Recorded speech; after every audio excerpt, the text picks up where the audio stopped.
You'll never be as good as her mom. You know that Nolan said it casually, like he was commenting on the weather, not like he'd just slapped me across the face with words. He didn't even look up from his plate, just passed the bread basket to Elle and reached for the roast I had spent all morning preparing. I sat there, holding the envelope I had just slid across the table, $300 in cash, like every month, for their groceries. No thank you, no glance. Just that one sentence, tossed out like a piece of trash he couldn't be bothered to throw away properly.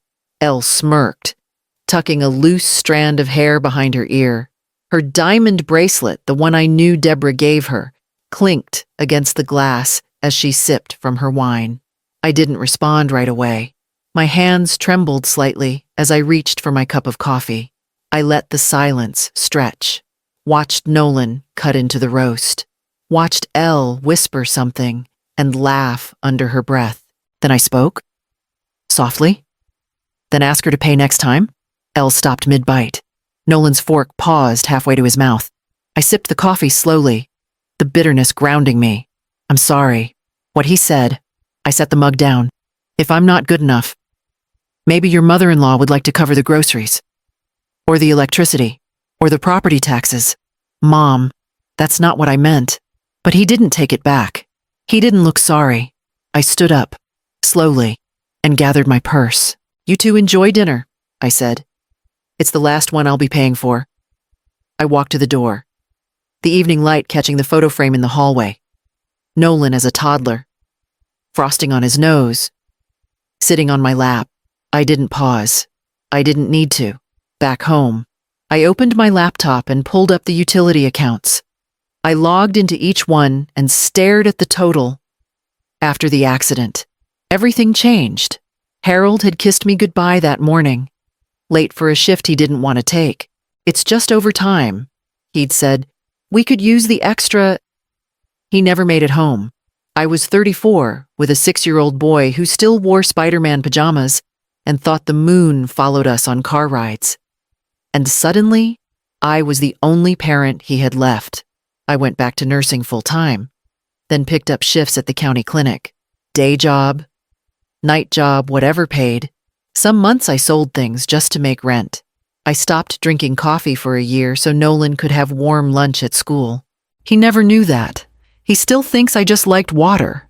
We lived in a crumbling 2-bedroom house I bought from an estate sale. The foundation sloped, the roof leaked, but it was ours. I spent weekends painting, patching, repairing things with YouTube and borrowed tools. Nolan would sit on the floor with Legos while I sealed windows with duct tape. He never had new shoes, but he never felt poor. When he got into college, I cried alone in the car after dropping him off. I didn't want him to see me worried. Elle got pregnant his sophomore year, and suddenly he was working, studying, parenting, so I stepped in. I helped with rent, sent gift cards for diapers, took out a small loan to help cover tuition when his scholarship didn't renew. I never wanted thanks. I just wanted to keep him steady long enough to become a man. When he married Elle, I wore a secondhand dress and smiled through the photos. Even when Deborah introduced herself as the other mother, I swallowed a lot over the years. Pride, bitterness, exhaustion. But I never once imagined he'd look me in the eye over food I paid for and say I wasn't enough. Now, sitting in my quiet apartment, I opened a drawer where I kept every receipt, every wire transfer, every bill with my name and his address. They thought I wouldn't keep records. They were wrong. Deborah came into their lives like perfume that lingered too long, expensive, overbearing, and hard to ignore. She wore stilettos to Sunday lunch and carried handbags that cost more than my car. She brought wine I couldn't pronounce and rearranged the furniture every time she visited. Open concept should feel open. Darling, she told Elle, sliding my thrifted coffee table against the wall like it offended her. She never said my name. To her, I was always Nolan's mother, or the nurse, like my identity ended at my job title. She told Elle they needed to host more curated dinners, She told Nolan he should encourage Elle to seek her circle, not just neighborhood moms, but women with taste and access. One afternoon, I heard her say, Elle deserves a higher class of in-laws. Honestly, that night, I stayed silent as I washed the dishes, but the shift began slowly. Subtle at first. Nolan started picking at things he never used to notice. Maybe you should stop bringing instant coffee. It makes the kitchen smell cheap. You don't need to bring groceries every week. It's a little much. You ever thought about dressing a little more refined? Deborah says women your age look best in neutrals. I laughed the first time. Then I realized he wasn't joking. I still came by less and less. When I did, Deborah was often there, seated like a queen on the armrest, sipping wine and sharing business gossip. Ella laughed at all her stories, like she'd waited her whole life for someone to tell her how to live. One night, I helped wash up after dinner. Elle stood next to me in the kitchen, drying dishes in silence. Then she looked over, lowered her voice, and said something that didn't just sting, it carved me hollow. Your mom doesn't fit our lifestyle anymore. I blinked. Her words echoed louder than the clink of silverware. I didn't argue. I dried my hands, gathered my purse, and left without a sound. By morning, the last payment on their mortgage was canceled. I hadn't meant to hear it. I'd come by early to drop off a birthday gift for the twins' hand-sewn pencil cases with their names embroidered, and a set of storybooks I'd found on sale. I used to love giving them things that made them curious. I never had much, but I made sure it came from the heart. I was at the door, about to knock, when I heard Elle's voice floating through the crack in the window above the sink. She means well, she said, laughing softly. But honestly, those cheap little gifts, I don't even let the kids bring them to school anymore. It's embarrassing. Another voice. Deborah, don't worry. Once the renovations are done, we'll have no more surprise visits. I backed away from the door. Quietly, slowly, like if I made a sound, I'd shatter. I drove home without turning the radio on. That night, I sat at my kitchen table with the same laptop I'd bought on clearance 6 years ago. I opened the browser and pulled up the spreadsheet I hadn't looked at in months. It was all there. Color-coded tabs, every payment, $367 electric, $158 gas, $475 groceries, $312 HOA, $421 insurance, $398 maintenance reserve. It totaled $2.31 every month, all from me, all on my card, quiet, automatic generosity. I stared at the numbers. They had no idea. They didn't see the times I skipped dinners out with friends, the sales I chased just to keep it going. They thought the lights came on because Nolan was responsible. I closed the spreadsheet and opened another tab. The bank. Account ending in 0632. I checked the autopay settings. All green, all running. I hovered over the toggle switch, clicked once.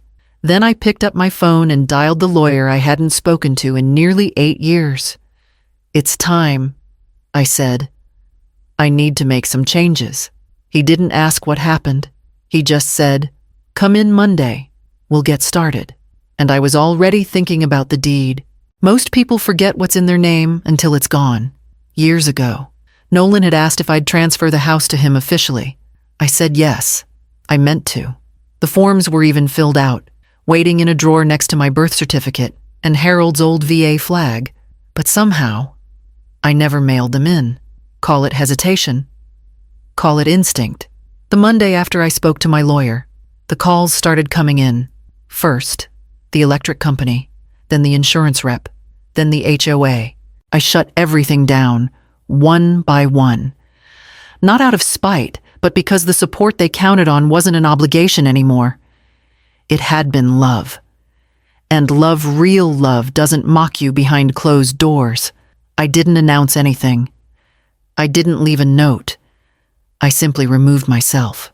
By Thursday night, the first call came in. Elle. The screen lit up with her name. I let it ring twice before answering. Hi, I said evenly. The power's out, she snapped.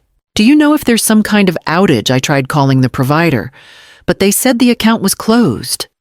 In your name. I could hear kids crying in the background. Deborah's voice somewhere, sharp and impatient. Yes, I said. That's correct.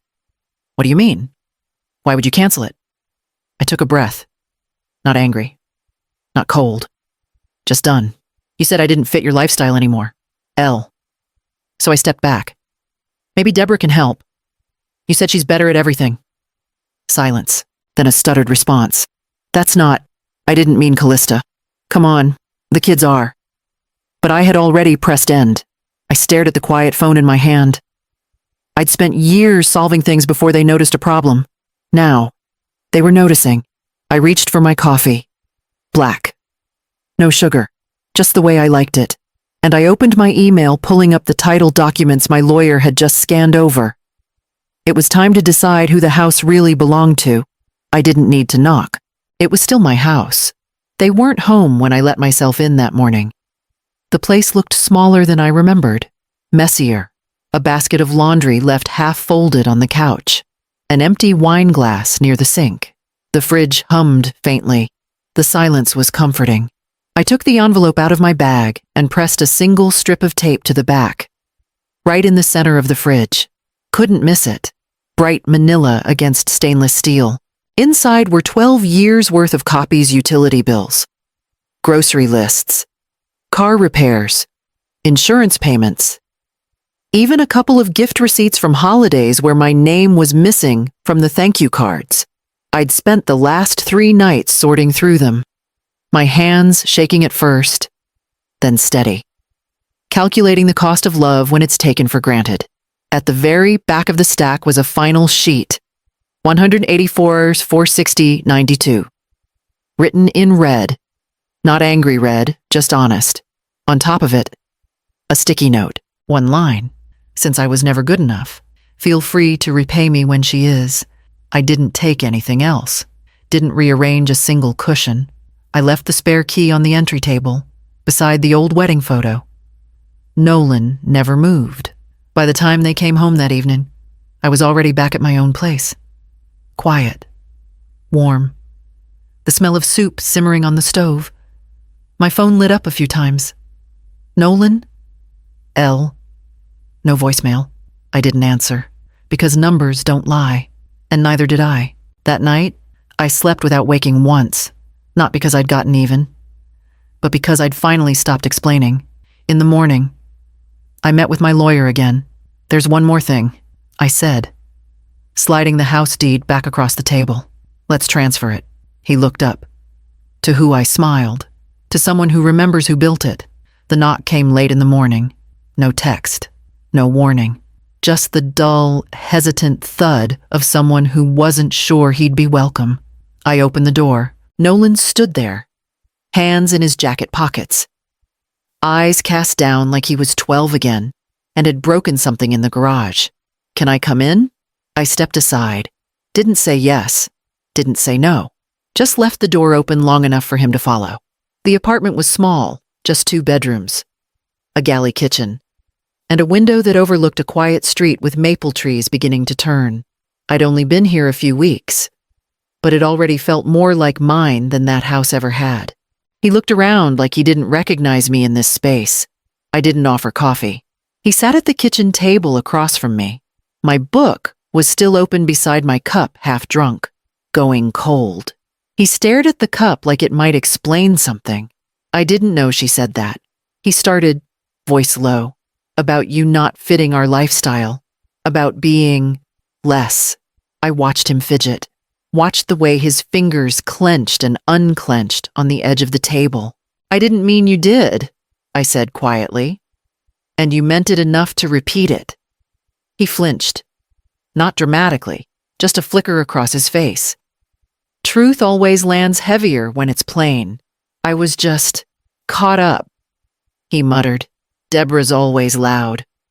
Always talking like she knows everything. Elle listens to her. And I didn't stop it. I let the silence stretch between us. I didn't need to fill it anymore. He looked up. I didn't realize how much you were doing. No, I said. You didn't want to. He nodded slowly. His eyes glistened, but no tears fell. I'm sorry, he whispered. I stood, gathered my book, and walked to the sink. I don't need your apology. I said, I needed your respect, and that's something you chose not to give. I didn't tell him to leave, but I didn't ask him to stay. He didn't leave right away. He lingered, like he was waiting for something, maybe a gesture of forgiveness, maybe an invitation back to how things were. But those days were gone, and I wasn't handing them out like grocery money anymore. The next morning, he called. Can we talk? Properly, I agreed. Not because I needed the talk, but because I needed the line drawn clearly. He came over in a wrinkled shirt, eyes sunken like sleep had avoided him too. He sat at the table again, quieter this time. I don't know where to start, he said. I did. No more comparisons. Nolan, I said calmly, don't mention her again in my presence. Don't pit me against anyone. I'm not here to compete.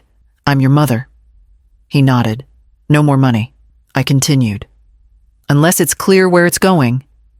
And why. If you need help, say it. If it's for the house, I'll decide if it's worth it. But there will be no more quiet bank drains while someone else takes the credit. His shoulders slumped. And Deborah, I said, voice steady. She doesn't speak for this family. Not mine. Anyway. I won't sit in a room where I'm insulted and expected to smile through it. He looked up. What do you want from me? I folded my hands on the table. I want the truth. I want to know that when you ask for something, it's because you need me, not because someone else told you to play nice. He looked ashamed, but he didn't argue. That, at least, was progress. You want my help, I said. Then show me you're not just someone else's echo. He opened his mouth, then closed it again. That silence told me everything. Later that evening, I transferred a single payment 1 month's groceries. Nothing more. Attached was a message. Not out of guilt. Out of grace. Don't mistake the two. It was just past 9 when I heard the knock. Not hurried. Not angry. Just soft like someone who didn't want to be there, but had nowhere else to go. I opened the door to find Elle, hair pulled back hastily, dark circles under her eyes. Her little girl clung to her leg, thumb in her mouth. I know it's early, she said, her voice raw, but I didn't know where else to go. I stepped aside and let them in. She didn't sit right away. She wandered toward the window like she needed a moment to build up courage. Her daughter settled quietly on the rug with one of the toy bears I used to keep here just in case. I didn't know she'd twisted things that much. Elle said finally, I didn't know. You were the one paying for everything. I didn't answer. I just poured her a second cup of coffee and set it down. She took it with both hands and stared into the steam. She made it sound like you were just bitter, controlling, that you'd insisted on paying to feel important. She swallowed. I didn't even question it. I nodded slowly. You didn't have to. She made sure no one did. Elle let out a breath that sounded more like a sob held in too long. I'm sorry, she whispered, for the things I said, for repeating her words, for not asking where the help really came from. I sat across from her, nursing my own cup. She's not calling, is she? I asked gently. Elle shook her head. She said she's too humiliated to deal with small minds. Then she left for a trip to Arizona. I smiled. Not cruelly, just tired. Of course she did. We sat in silence.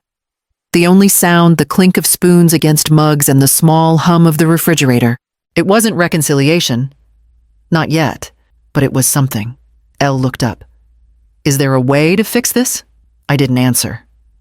Instead, I reached for the sugar jar and pushed it toward her. Her hand met mine halfway. It's been 31 days since I cut the last tie. The balcony is small, just wide enough for a folding chair and a potted tomato plant. But it feels bigger than any room I ever paid for in that house. I sit with my coffee, legs tucked under me, morning sun warming the tops of my feet. The breeze smells like cut grass and honeysuckle. My hands don't shake anymore. That used to be the first sign I was overwhelmed. Shaky hands, shallow breath. Coffee left cold on the counter while I tried to do everything for everyone else. But not today. Across the lot.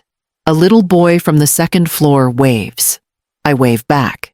He reminds me of Nolan at that age before the world told him he was better than the hands that raised him. My phone buzzes on the table beside me. Nolan. Again. He's called every other day for the past 2 weeks. Sometimes he leaves a message. Sometimes he doesn't. He says he wants to talk. To clear the air. That things feel different now. But I don't answer. Not yet. I told him what I needed to say. I drew the line. And more importantly, I kept it. I sip my coffee. It's strong. Just how I like it. No more paying bills in silence. No more pretending I didn't hear the jabs or feel the cold shoulders. No more apologizing for not being someone else's idea of enough. The tomato plant has 3 tiny green bulbs starting to show. They're not ripe yet, but they're coming. The phone buzzes again. I flip it over, face down, and let it ring out. He'll either grow or he won't, but I won't shrink for anyone ever again. I press my mug to my lips and smile. This peace, it's not something they gave me. It's something I finally claimed.